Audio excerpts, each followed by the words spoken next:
When a game crosses the line, we know it. Whether it's a case of cruelty gone too far, or just a case of clueless politicians panicking over something the rest of us find enjoyable, there's always a ruckus when a game pushes the envelope of good taste. Here are 10 moments where video games cross the line. Fatalities inspire the ESRB. Mortal Kombat. Mortal Kombat wasn't the first violent video game, or the first to depict blood and gore on screen. And by today's standards, Mortal Kombat's graphic violence can seem pretty corny, but at the time, its gruesome fatality deaths put it into a whole new category, a mainstream video game with explicit gore that left nothing to the imagination. It was so shocking that it kicked a mid-90s political effort to legally restrict the sale of violent video games into overdrive, making it a pressing issue for many US politicians. In response, the American gaming industry offered up its own alternative, the Entertainment Software Rating Board, or ESRB, which offers voluntary content guidelines. That's right, without Sub-Zero pulling his spines out back in 1993, we might not have had ratings on all our video games today. The Torturer's Apprentice, GTA 5. Grand Theft Auto isn't known for having fuzzy protagonists. GTA San Andreas' Carl C.J. Johnson once buried a guy alive in concrete for insulting his sister. But Trevor Phillips, Grand Theft Auto 5's unhinged redneck psychopath, took the cruelty of the series' playable characters to a whole new level in a notorious scene where the player is forced to torture a helpless captive through a series of button presses. Different buttons cause Trevor to perform different unspeakable acts, and there's no real way to skip the scene. Trevor himself has a grand old time, but many players remember it as a dark and truly uncomfortable blemish on an otherwise fun game. Why stop at racism? Custer's Revenge. Custer's Revenge is an ancient pornographic game so infamous that even though it's almost old enough at 34 years to run for President of the United States, it still gets brought up in lists like this one all the time. Custer's Revenge doesn't have good graphics, but it doesn't need to. The content alone is more offensive than just about any game created before or since. So what's it all about? Well, basically, players control a naked General Custer who looks, let's say, excited, as he dodges a hail of arrows and makes his way over to a naked American Indian woman tied to a pole. If players succeed in guiding him to her, he hops the first train to pixelated Bonetown, with or without the Native American woman's consent. It touches on racism, sexual assault, and an ugly period in our continental history, and it presents those things as fun and exciting. Count us out. Rockstar stages a mutiny. Manhunt.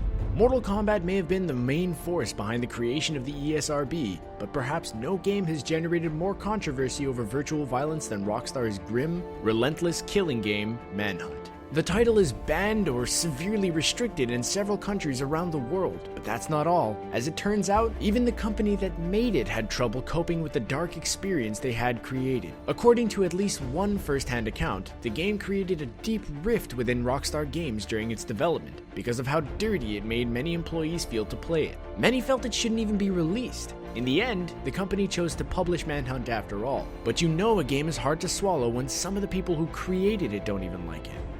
Randy's Procedure. South Park: The Stick of Truth. South Park: The Stick of Truth, like the show it's based on, is full of crude language and gross-out humor. But one scene in particular really stands out. In a dangerous situation, the unnamed main character is trapped in a clinic with Randy Marsh, and they have to pretend they're a doctor and patient in order to avoid arousing suspicion. Naturally, this being South Park, Randy's patient is there for an abortion, and the player character, as the doctor, has to play through a funny but still pretty nauseating minigame to complete the fake procedure. The game even follows it up with a joke about the ESRB freaking out. For managing to potentially offend just about everybody all at once, we recognize this scene as a true line crosser.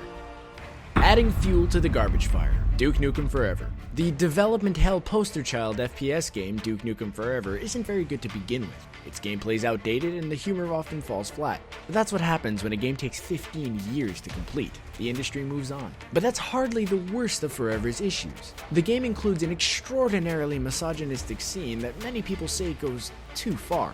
The scene, featuring helpless human twins impregnated with evil alien spawn, is bad enough on its own, but leaving in the option for Duke to just stand there, watching and cracking wise while the women die in agony from the inside out, rather than putting them out of their misery, drives it into completely tasteless territory. Worst of all, it's not even a fun John Waters or Peter Jackson type of tasteless. It's just depressing, gratuitous, and gross.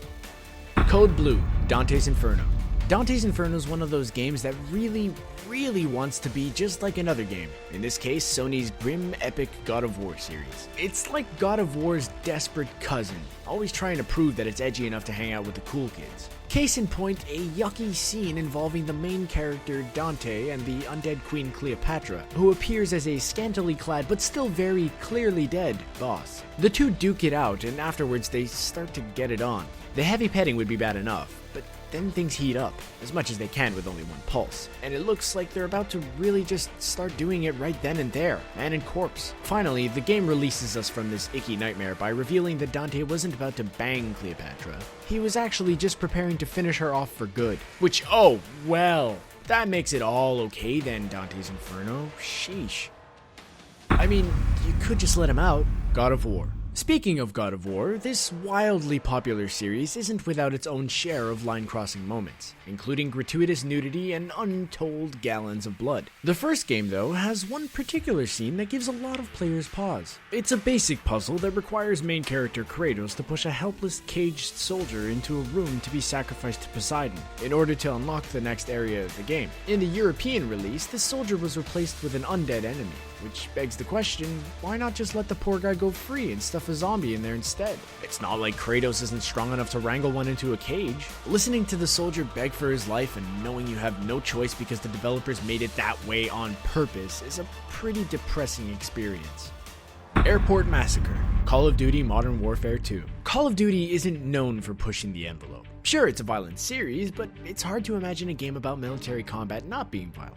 However, there's one level in Call of Duty Modern Warfare 2 that still doesn't sit well with a lot of fans. In this mission, you're playing as a CIA agent tasked with gaining the trust of a terrorist group by helping them massacre civilians. The target? A busy commercial airport. You don't technically have to kill the dozens of innocent people milling about the terminal, though if you don't, your terrorist squad mates will, but you certainly can kill them, and you're kind of expected to. The level spawned a massive popular backlash and was entirely removed from the game's Russian release.